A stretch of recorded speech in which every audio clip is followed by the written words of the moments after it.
আমরা যে বাজাজ বক্সারেজ বাইকটার ইঞ্জিন সেট করতেছি, তো আপনারা দেখুন ক্রাঙ্কশ্যাফটটা কিন্তু সেট করা হয়ে গেছে, ক্রাঙ্কের বেয়ারিং সেট করা হয়ে গেছে। এই যে গিয়ার পেনিয়ামটা দেখছেন, গিয়ার পেনিয়ামগুলো সুন্দর করে চেক করা কমপ্লিট, এবং গিয়ার পেনিয়ামের যে সিস্টেমটা পুরোপুরি কমপ্লিট ঠিক আছে। এবং যে সিলেক্টার গিয়ার, এই যে সিলেক্টারটা দেখতেছেন, এই সিলেক্টারের মাধ্যমেই কিন্তু গিয়ার পেনিয়াম চেঞ্জ হয়, গিয়ার চেঞ্জ হয়। এখন আমরা পরবর্তী চেম্বারে কি কাজ করি, এই যে সম্পূর্ণ ভিডিও দেখতে থাকুন। তো এই যে দ্বিতীয় চেম্বারে কিন্তু আমরা ইঞ্জিনের যে ব্যারিংটা দিচ্ছি, সেই ব্যারিংটা হাতে করে ধরো, সেই ব্যারিংটা দিচ্ছি। এই ব্যারিংটা হচ্ছে নাসি জাপান। এই ব্যারিং যে নাসি জাপান যেটা খোদাই করে লেখা থাকে, এই লেখা কিন্তু একসময় আমরা পাবো না। ইতিমধ্যে আমরা জানতে পারছি যে এই নাসি জাপান যে লেখাটা আছে, এই যে নাসি জাপান লেখাটা আছে, এই লেখাটা কিন্তু আর দেখতে পাবো না। তা প্রত্যেকটা ইঞ্জিনের প্রত্যেকটা বেয়ারিং, আমরা যে কটা বেয়ারিং আছে সব কটা বেয়ারিং কিন্তু চেঞ্জ করে দিছি। এবং এই যে নাসি জাপানের যে বেয়ারিংটা, এই দেখেন যেহেতু জেড দিয়া, সেক্ষেত্রে কিন্তু এই জেড 100% উঠাই দিতে হবে, যেহেতু ইঞ্জিনের ভিতরে, ইঞ্জিন অয়েলের ভিতরে থাকবে। জেড বেয়ারিং চলে না, কিন্তু সাইজের জন্যে যেহেতু জাপানি বেয়ারিং লাগাচ্ছি, সেই কারণেই এই জেড বেয়ারিং কিনা। প্রত্যেকটা ইঞ্জিনের বেয়ারিং চেঞ্জ করে দিচ্ছি। আর চেঞ্জ করে দেওয়ার মূল কারণ হচ্ছে গাড়িটার বয়স ধরেন 12 থেকে 13 বছর। এই বাইকটা চলছে 12 থেকে 13 বছর। আপনার বাইক যখন রোডে চলে তার তো একটা ক্ষয় আছে।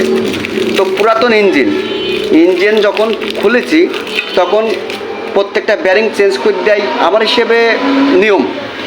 যদি কেউ প্রশ্ন করে আমার বেয়ারিং ভালো আছে, কিছুদিন চলবে, এই সাধারণত এই যে বেয়ারিংটা চলবে ধরলাম, এই চিন্তা করলেন যে আপনি চলবে, বেয়ারিংটা চলবে বলে চালাই দিলেন।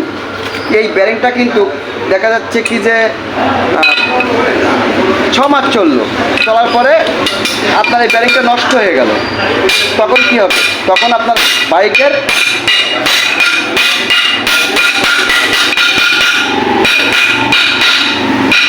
একটা বেয়ারিংয়ের জন্য আপনার পুরো বাইকটা খুলতে হতে পারে।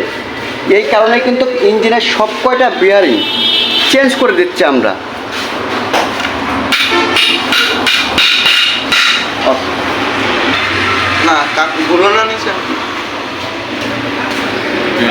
তো প্রত্যেকটা পুরনো বাইকের ইঞ্জিনের কাজ করতে হলে কিন্তু সব কটা বেয়ারিং চেঞ্জ করে দেওয়া উচিত।